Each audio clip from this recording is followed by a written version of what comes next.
Saudara, informasi berikutnya, Sekretaris Jenderal PDI Perjuangan Hasto Kristianto diperiksa sebagai terdakwa kasus Harun Masiku di Pengadilan Tipikor pada Kamis siang. Dalam keterangannya kepada hakim, Hasto menyebut dirinya tidak memiliki kedekatan dengan Harun Masiku dan baru beberapa kali bertemu. Hasto Kristianto mengatakan kepada hakim bahwa Harun Masiku tidak pernah berkomunikasi dengan dirinya terkait proses pencalekan dari Dapil Sumsel 1. Dirinya menyebut penetapan Harun Masiku merupakan keputusan dari hasil rapat pleno yang harus dipatuhi seluruh caleg PDI Perjuangan. Hasto juga menegaskan dirinya hanya bertemu Harun Masiku sebanyak 2 kali. Pertemuan pertama saat Harun Masiku memperkenalkan diri dan pertemuan kedua dilakukan usai pencalekan.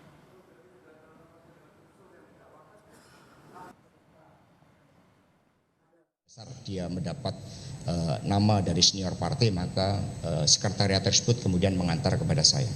Saya tidak punya kedekatan dengan Harun Masiku, itu saya luruskan.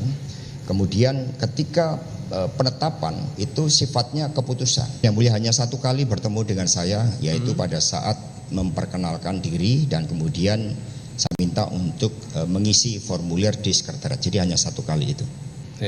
Pencalekan itu selesai ketika pemilu tanggal 17 April. Iya, betul. Nah, setelah itu Saudara Harun Masiku bertemu saya di Rumah Aspirasi ketika mengundang saya. Ya sekitar bulan November.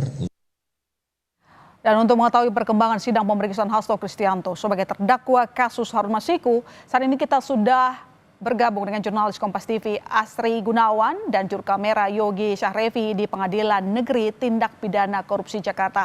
Asri, selain mendalami soal kedekatan Hasto dengan Harun Masiku, hal apa lagi yang digali JPU dalam persidangan? Lalu apa yang dipersiapkan kuasa hukum Hasto untuk melindungi dirinya?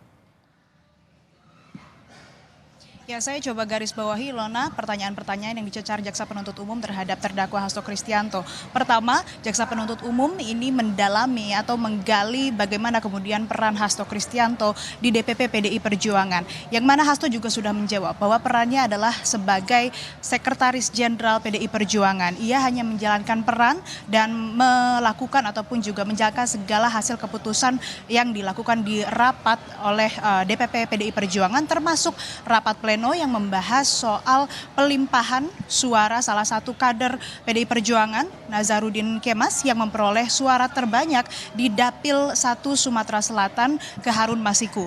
Jadi ia berusaha memperkuat ataupun juga mempertegas bahwa apa yang terjadi atau keputusan yang terjadi yang diambil oleh partainya ini bukan keputusan pribadi Hasto Kristianto, melainkan keputusan ataupun juga hasil dari rapat pleno yang dilangsungkan. Kemudian pertanyaan lain yang dilontarkan jaksa penuntut umum adalah soal dana 1,5 miliar rupiah yang disebut ini ditalangi oleh Hasto untuk mengurus PAW Harun Masiku.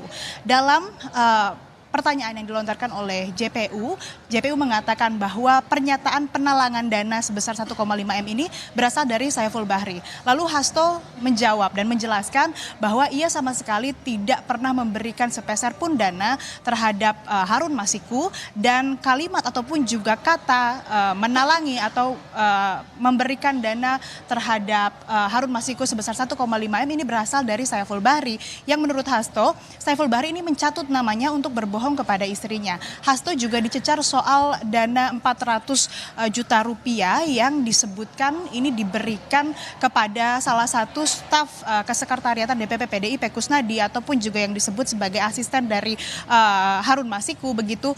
Nah, Hasto ini menjelaskan bahwa ia sama sekali tidak mengetahui terkait dengan dana 400 juta yang diberikan tersebut. Bahkan ia baru mengetahui dan juga ia bahkan mendengar kabar bahwa Saiful Bahri ini meminta sejumlah dana kepada Harun Masiku. Ia menegaskan saat ia mengetahui kabar tersebut, bahkan ia menegur atau memberi teguran keras kepada Saiful Bahri karena meminta dana tersebut kepada Harun Masiku. Kemudian pertanyaan lainnya, Ilona dan saudara, ini Hasto juga dicecar terkait pertemuannya dengan Jan Faris di Mahkamah Agung, yang mana menurut jaksa, Hasto saat itu sudah mengetahui terkait dengan fatwa yang akan diterbitkan oleh Mahkamah Agung, yang mana ini memerintahkan KPU untuk menjalankan ataupun juga menjalankan hasil judicial review. Dan Hasto ini menampik begitu ya. Hasto ini sama sekali tidak membenarkan hal tersebut. Ia mengatakan saat dirinya datang ke Mahkamah Agung itu, ia bersama Jan Faris, yakni politikus senior P3, kemudian juga Harun Masiku, bertiga bersama, tapi dalam hal itu ia diajak oleh Jan Faris. Ia tidak mengetahui sama sekali, dan di hari itu Hasto mengatakan ia tidak mengetahui bahwa akan adanya fatwa yang terbit. Nah, itu tadi beberapa pertanyaan yang memang dicecar oleh JPU. Sementara dari kubu Hasto Kristianto, dari penasihat hukum Hasto Kristianto juga sudah melontarkan beberapa pertanyaan yang mana ini berupaya untuk memberikan atau menunjukkan Hasto ini tidak terlibat atau melakukan perintangan penyidikan terhadap kasus suap Harun Masiku yang sedang berlangsung. Demikian Ilona. Baik, terima kasih Astrid Gunawan atas laporan Anda.